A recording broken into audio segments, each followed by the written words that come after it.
The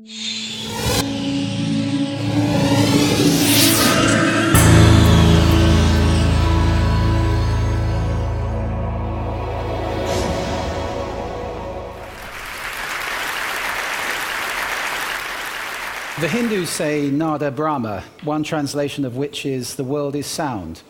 And in a way that's true because everything is vibrating. In fact, all of you, as you sit here right now, are vibrating. Every part of your body is vibrating at different frequencies. So you are, in fact, a chord, each of you an individual chord. One definition of health may be that that chord is in complete harmony. Your ears can't hear that chord. They can actually hear amazing things. Your ears can hear 10 octaves. Incidentally, we see just 1 octave. Your ears are always on. You have no earlids. They work even when you sleep. The smallest sound you can perceive moves your eardrum just 4 atomic diameters. The loudest sound you can hear is 1 trillion times more powerful than that. Ears are made not for hearing, but for listening. Listening is an active skill, whereas hearing is passive. Listening is something that we have to work at. It's a relationship with sound, and yet it's a skill that none of us are taught. For example, have you ever considered that there are listening positions, places you can listen from? Here are 2 of them. Reductive listening is listening for. It reduces everything down to what's relevant and it discards everything that's not relevant. Men typically listen reductively. So he's saying, I've got this problem. He's saying, here's your solution. Thanks very much. Next. That's the way we talk, right, guys? Expansive listening, on the other hand, is listening with, not listening for. It's got no destination in mind, it's just enjoying the journey. Women typically listen expansively. If you look at these 2, eye contact facing each other, possibly both talking at the same time. Men, if you get nothing else out of this talk, practice expansive listening and you can transform your relationships. The trouble with listening is that so much of what we hear is noise surrounding us all the time. Noise like this, according to the European Union, is reducing the health and the quality of life of 25% of the population of Europe. 2% of the population of Europe, that's 16 million people, are having their sleep devastated by noise like that. Noise kills 200,000 people a year in Europe. It's a really big problem. Now, when you were little, if you had noise and you didn't want to hear it, you'd stick your fingers in your ears and hum. These days, you can do a similar thing. It just looks a bit cooler. It looks a bit like this. The trouble with widespread headphone use is that it brings 3 really big health issues. The first really big health issue is a word that Murray Schafer coined, schizophrenia. It's a dislocation between what you see and what you hear. So we're inviting into our lives the voices of people who are not present with us. I think there's something deeply unhealthy about living all the time in schizophrenia. The second problem that comes with headphone abuse is compression. We squash music to fit it into our pocket. And there is a cost attached to this. Listen to this. This is an uncompressed piece of music.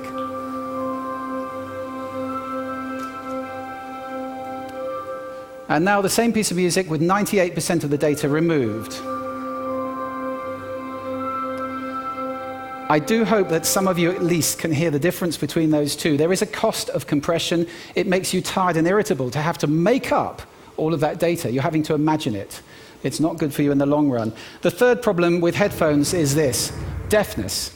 Noise-induced hearing disorder. 10 million Americans already have this for one reason or another, but really worryingly, 16%, roughly 1 in 6 of American teenagers suffer from noise-induced hearing disorder as a result of hearing headphone abuse.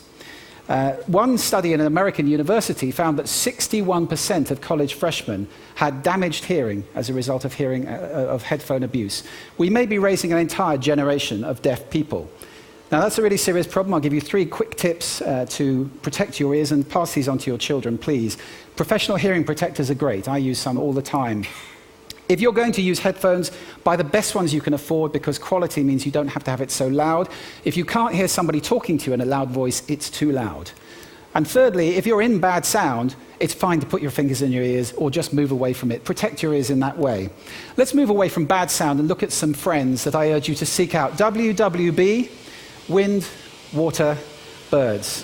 Stochastic natural sound composed of lots of individual random events, all of it very healthy, all of it sound that we've evolved to over the years. Seek those sounds out, they're good for you. And so is this.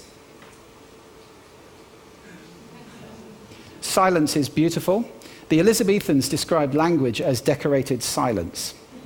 I urge you to move away from silence with intention and to design soundscapes just like works of art. Have a foreground, a background, all in beautiful proportion. It's fun to get into designing with sound. If you can't do it yourself, get a professional to do it for you. Sound design is the future, and I think it's the way we're going to change the world, the way the world sounds. I'm going to just run quickly through 8 modalities, 8 ways sound can improve health. First, ultrasound we're very familiar with from physiotherapy. It's also now being used to treat cancer. Lithotripsy, saving thousands of people a year from the scalpel by pulverizing stones with high-intensity sound. Sound healing is a wonderful modality. It's been around for thousands of years. I do urge you to explore this. There are great things being done there, treating now autism, dementia, and other conditions. And music, of course. Just listening to music is good for you if it's music that's made with good intention, made with love, generally. Devotional music, good. Mozart, good. There are all sorts of types of music that are very healthy. And 4 modalities where you need to take some action and get involved. First of all, listen consciously. I hope that after this talk you'll be doing that. It's a whole new dimension to your life, and it's wonderful to have that dimension. Secondly, get in touch with making some sound. Create sound. The voice is the instrument we all play, and yet how many of us are trained in using our voice? Get trained. Learn to sing, learn to play an instrument. Musicians have bigger brains. It's true. You can do this in groups as well. It's a fantastic antidote to schizophrenia, to make music and sound in a group of people, whichever style you enjoy particularly. And let's take a stewarding role for the sound around us. Protect your ears, yes, absolutely. Design soundscapes to be beautiful around you at home and at work. And let's start to speak up when people are assailing us with the noise that I played you earlier on. So I'm going to leave you with 7 things you can do right now to improve your health with sound. My vision is of a world that sounds beautiful. And if we all start doing these things, we will take a very big step in that direction. So I urge you to take that path. I'm leaving you with a little more birdsong, which is very good for you. I wish you sound health.